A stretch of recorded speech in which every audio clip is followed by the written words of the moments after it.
So या गेमचं नाव आहे माय best and worst. पहिला क्वेश्चन आहे, तुझी बेस्ट अँड वर्स्ट ट्रिप कोणती? ट्रिप ओके, ह्याचं उत्तर इंटरेस्टिंग आहे. बेस्ट आणि वर्स्ट एकच होती. ती म्हणजे खुलता कळी खुले ना संपल्यावर मी, अभिज्ञा, शर्वरी, ओमप्रकाश शिंदे आम्ही एक संपल्या ठरवलं होतं की कुठेतरी फिरायला जायचं. आणि आम्ही गेलो होतो मुन्नरला. आणि सगळ्यांनी ना आम्ही ट्रिप फुल एन्जॉय केली आणि सगळ्यांनी माझं खूप कौतुक केलं, कारण की मी अरेंज केली होती ती. खूप छान हॉटेल्स आणि मस्त डील्स, फ्लाईट्स पण चांगल्या पण डील्स कमी. सो मी अशी स्वस्त आणि मस्त आणि कमाल ट्रिप अरेंज केली होती. त्यामुळे ती बेस्ट होती टिल द लास्ट डे. जेव्हा आम्ही अथिरापल्ली फॉल्स बघायला गेलो आणि तिथे थोडंसं लेट झालं आणि आम्ही अगदी थोडंसं लेट एअरपोर्टवर पोचलो. आणि माझ्या मते आम्ही 15 मिनटं आधी पोचलो होतो, पण ऑफिशियल्सने गेट क्लोज केलं आणि ते म्हणाले no ma'am we cannot let you in. आणि मला ते अनफेअर वाटलं होतं, कारण आणि मी एकटी आरडाओरडा करत होते एअरपोर्टवर की this is unfair, we have reach before time, you can't do this. पण त्यांनी नाही अलाव केलं आणि मग आम्हाला खूप महागडे तिकीट्स काढून परत यावं लागलं. त्या रात्री आम्ही एका ओके हॉटेलमध्ये राहिलो. सो तसा तो एक लास्ट दिवस आमचा असा होता. Best trip turned out to be worst. Only the last day. Best and worst cooking experience. Cooking experience best मी आत्ता रिसेंटली सांगेन 2. मी माझ्या आईच्या बर्थडेला आणि आई पप्पांच्या ॲनिव्हर्सरीला खाऊसवे आणि लजान्या असं बनवलं होतं. सो ते खूप सुंदर झाले होते आणि खूप ऑथेंटिक झाले होते. म्हणजे मी फुल ते बॅल्समिक व्हिनेगरचं ग्लेज वगैरे असं फुल शेफ मोडमध्ये जाऊन केलं होतं. ॲस्पॅरेगस सॅलड अँड ऑल ते एकदा केलं होतं. सो तो असा छान एक्सपिरियन्स होता. वर्स्ट ऑनेस्टली मी सांगू का, बेकिंग जेव्हा कोणी पहिल्यांदा करायला घेतं ना तेव्हा ते इझी खूप वाटतं ते व्हिडिओज बघून. प्लस तुम्ही बेकरीमध्ये जाता तेव्हा तो स्मेल खूप अट्रॅक्टिव्ह असतो. सो तुम्ही ते इमॅजिन करून सुरू करतात बेक करायला. आणि माझे पहिले 2-3 एक्सपेरिमेंट्स असे होते की मधलं झालंच नाही, मधलं शिजलंच नाही. सो मग मी ते असं वाटी टाकून तो मधला काढला आणि मग साईडचा खाल्ला आणि साईडचा दिला.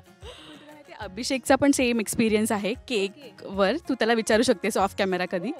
तर ते एक झालं आहे, म्हणजे बेकिंग सोडा वगैरे सगळं आपण प्रमाणात टाकलं आहे, पण जोपर्यंत आपण आपले 2 फसत नाही ना तोपर्यंत आपण तिसरा बनवू शकतो. एक युनिव्हर्सल आहे. हो, आणि माझा काय प्रॉब्लेम होतो, मी ना सगळीकडे हेल्दी घुसवायचा प्रयत्न करते की नाही मी मैदा सोडून ना व्हीटचं बनवणार, नाही मी साखर नाही मी गूळ टाकणार. बरं ते सगळं करायला त्याचा एक वेगळं सायन्स आहे, जे आपण ते ती प्रोसेस वापरून हे नाही करू शकत. सो त्याच्यामुळे माझं अनेकदा फसलं आहे. केकच्या बाबतीत आता मला नीट यायला लागलं आहे, पण 1-2-3 वेळा फसलं होतं.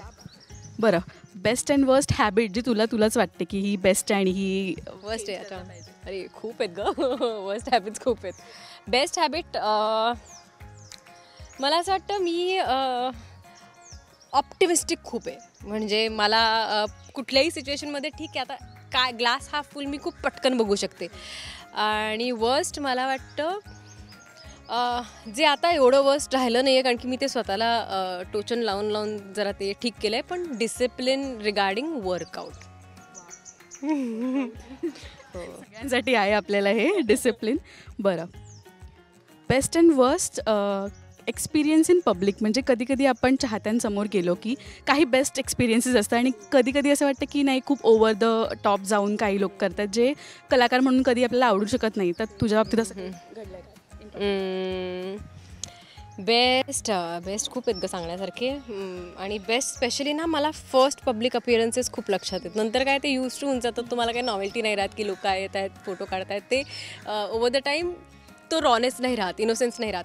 पण मला आठवतं आहे पहिल्यांदा मी जेव्हा खुलतानंतर पब्लिक मध्ये अपिअरन्सेस जिथे खूप मेजर पब्लिक वगैरे असेल तिथे ना एकदा मला क्लिअरली आठवतं आहे. मला वाटतं मी शिर्डीला होते का नगरला आठवत नाही, कुठेतरी खूप मोठा जमाव होता आणि तिथे एक बाई जोरात ओरडून म्हणाली, अगं मी माझ्या मुलीचं नाव मानसी ठेवलं आहे. आणि हा एक्सपिरियन्स मला खूप झाला आहे. खूप लोक म्हणाले की आम्ही तुझं पात्र बघून आमच्या मुलीचं नाव मानसी ठेवलं. पण त्या पूर्ण पब्लिकमध्ये जेव्हा तो एक व्हॉईस असा सिंगल आउट झाला ना, तर ती मेमरी माझ्यासाठी खूप स्पेशल आहे की आपल्या पात्रावरनं कोणी आपल्या मुलीचं नाव ठेवतं आहे. That is very very special. Worst